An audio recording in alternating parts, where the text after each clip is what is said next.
Hi everyone, I'm Wendy, and today I'm showing you the creamiest whole food plant-based Instant Pot mashed potatoes. And if you don't have an Instant Pot, no worries, you can totally make this on the stovetop.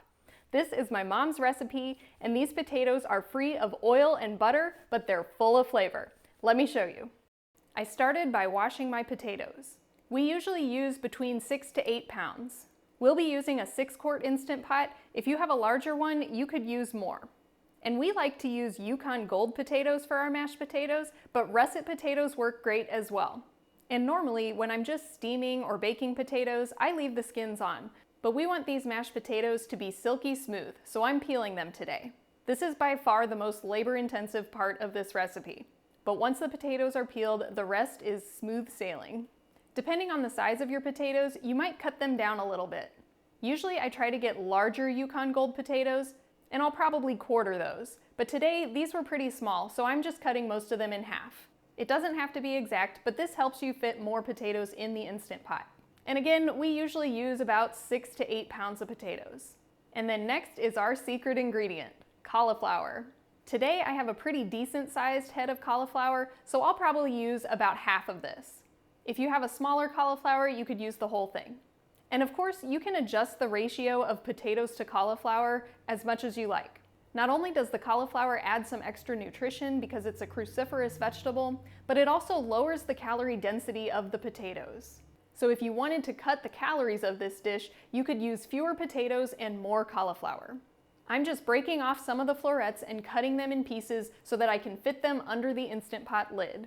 Now, in this case, I am going over the fill line just a little bit, but it won't be a problem for this recipe. That's more important if you're making a soup or stew. And then don't forget to add some liquid. You must add water for your potatoes to cook in the Instant Pot. I'm adding 1 cup of water, and we'll just mix this in when we mash the potatoes later. So I'll secure the lid. Depending on what model you have, your Instant Pot lid might automatically seal. If not, just make sure you have it set to the sealing position. If you're new to Instant Pot cooking, I have a whole video that covers everything you need to know, so you can check that out if you want more details. I'm setting this to pressure cook for 17 minutes at high pressure. I also always like to turn off the keep warm setting because I'll be using this immediately, so I don't need the potatoes to stay warm after cooking. While those are cooking, I wanted to remind you that my t-shirts are currently for sale, but only for a couple more days. You can find the link below the video to grab yours today. The link will close Monday, June 17th at 10 a.m. Central Time. Now, let's get back to the mashed potato recipe. Once the potatoes are done cooking, I allow the Instant Pot to do a natural release. If you're in a hurry, you could do a quick release, but I prefer the natural release. And then we'll add in our spices. You can adjust the amount of seasonings to your tastes. But this is a lot of potatoes, and we're not using salt, so we need to add lots of flavor. We usually add 2 to 3 teaspoons of granulated garlic and 2 to 3 teaspoons of granulated onion. Next, I'm adding 1 tablespoon of dried chives. You could also use fresh chives if you have them. And then this is optional. Sometimes we include it and sometimes we don't. But I'm adding 1 to 2 teaspoons of a salt substitute.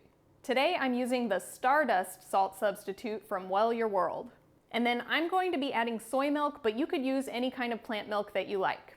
The amount of soy milk that you use will depend on the type of potatoes that you used, as well as how much cauliflower you included. So I'm starting with about half a cup, and I'll start mashing the potatoes and see if we need more.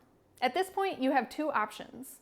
You can hand mash the potatoes for a more rustic look, and that's what we do usually if we're in a rush. But if you want the creamiest mashed potatoes, I recommend using an immersion blender. And whether you hand mash or use the immersion blender will also affect how much soy milk you add. So you'll simply start blending and then add more liquid as needed. If you're using the immersion blender, just be careful not to add too much liquid that you turn this into a soup. Although, now that I think about it, creamy potato soup would be pretty delicious as well. Once you're done mashing or blending your potatoes, you can give them a taste and adjust the seasonings as you need to. If you like, you could also add pepper. My grandpa used to insist on using white pepper in mashed potatoes, so you wouldn't get the little black flecks. I don't have any today, so I'm just leaving it out. And then my family likes to serve this up with gravy. We like to use the golden gravy recipe from Dr. McDougall's website. He has a regular and low-fat version. Both are delicious. Another great gravy recipe is from the Esselstyns. I'll include links for all of those below the video so you can check them out. And of course, there are tons of different options for serving your potatoes. You could have them with a tofu loaf, bean patties, baked beans, or sometimes I like to just have a big pile of mashed potatoes. Let me know in the comments, what's your favorite way to enjoy mashed potatoes? Store any leftovers in an airtight container in the refrigerator for up to 4 or 5 days. And we even like to freeze these mashed potatoes. We like to use these super cubes to freeze perfect portions. That way we always have mashed potatoes on hand if we need to pull together a quick meal. When you defrost and reheat, the liquid might separate a little bit, but you can just stir it in and it's just fine. If you like this video, hit the thumbs up, and don't forget that my t-shirts are for sale only for a couple more days. The link to order yours is in the details below the video, and it'll be open until Monday morning at 10 a.m. Thanks for watching, and I hope to see you next time.